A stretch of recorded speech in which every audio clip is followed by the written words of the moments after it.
महासरस्वती देवता श्रीजगदम्बा प्रीत्यर्थम् जपे विनियोगः। ॐ नमश्चण्डिकायै। ॐ मार्कण्डेय उवाच विशुद्धज्ञानदेहाय त्रिवेदी दिव्यचक्षुषे श्रेयः प्राप्तिनिमित्ताय नमः सोमार्थधारिणे।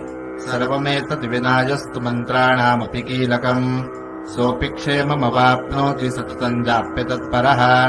सिद्ध्यन्युच्चाटनादीनि वस्तूनि सकलान्यपि एतेन स्तुवता नित्यम् स्तोत्रमात्रेण सिद्ध्यति।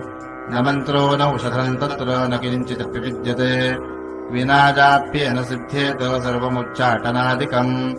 समकराण्यपि सिद्ध्यन्ति लोकशङ्कामिमाहरः कृत्वा निमन्त्रयामास सर्वमेवमिदम् शुभम्। स्तोत्रम् वै चण्डिकायास्तु तच्च गुह्यम् चकारसः समाप्तिर्न च पुण्यस्य